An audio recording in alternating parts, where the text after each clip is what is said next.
నోట్ల రద్దు నిర్ణయం ఆకస్మికం కాదా? మోడీ ముందస్తు ప్రణాళికలో భాగంగానే ఈ సంచలన ప్రకటన వెలువడిందా? బీజేపీ ప్రభుత్వం కేంద్రంలో అధికారంలోకి వచ్చిన తర్వాత పరిణామాలు గమనిస్తే అవుననే తెలుస్తోంది. పలు సందర్భాల్లో మోడీ సహా కొందరు కేంద్ర మంత్రులు ఈ మేరకు హింట్ ఇచ్చారు. బ్లాక్ మనీపై కేంద్రం వేట ముమ్మరం చేసింది. దేశంలో దాదాపు 50 లక్షల కోట్ల నల్లధనం ఉంటే ఐడిఎస్ పథకం కింద వెల్లడైంది మాత్రం కేవలం 65,250 కోట్లు మాత్రమే. విదేశీ బ్యాంకు ఖాతాల్లో 31 లక్షల కోట్లు ఉన్నట్లు గ్లోబల్ ఫైనాన్షియల్ ఇంటిగ్రిటీ GFI సంస్థ అంచనా వేసింది. దీంతో బ్లాక్ షీప్ల భరతం పట్టాలని ప్రధాని మోడీ భావించారు. అవకాశం ఇచ్చినా బ్లాక్ మనీ ప్రకటించని నల్ల కుబేరుల తాట తీస్తానని హెచ్చరించిన కేంద్రం అనంత పని చేసింది. త్వరలోనే బ్లాక్ షిప్లకు మోడీ అంటే ఏంటో తెలిసొస్తుందని కేంద్ర మంత్రి వెంకయ్య ఇటీవల హైదరాబాద్ లో జరిగిన ఓ సదస్సులో హెచ్చరించారు. 2014 ఎన్నికల్లో బీజేపీ మేనిఫెస్టోలో కూడా ఈ వ్యవహారం ఉంది. నల్లధనంపై కేంద్రం చర్యల కారణంగా అటు స్విస్ బ్యాంకుల్లో భారతీయుల నగదు నిల్వలు దారుణంగా పడిపోయాయి.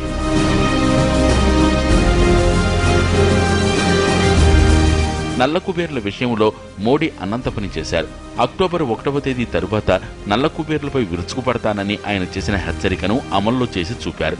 ఇటీవలే నల్లధనాన్ని ప్రభుత్వానికి అప్పగించేందుకు తగిన సమయం ఇచ్చిన ప్రధాని ఆ పథకం ముగియగానే 500, 1000 నోట్లు పనిచేయవంటూ నేడు ప్రకటన చేశారు. తద్వారా సంచులు కొద్దీ నోట్ల కట్టలు దాచుకున్న నల్ల కుబేర్లకు నిద్ర లేకుండా చేశారు.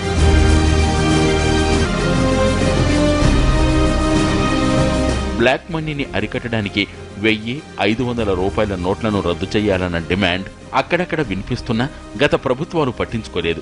కానీ మోడీ మాత్రం ఏడాది కిందటి నుంచే దీనికి స్కెచ్ చేశారు.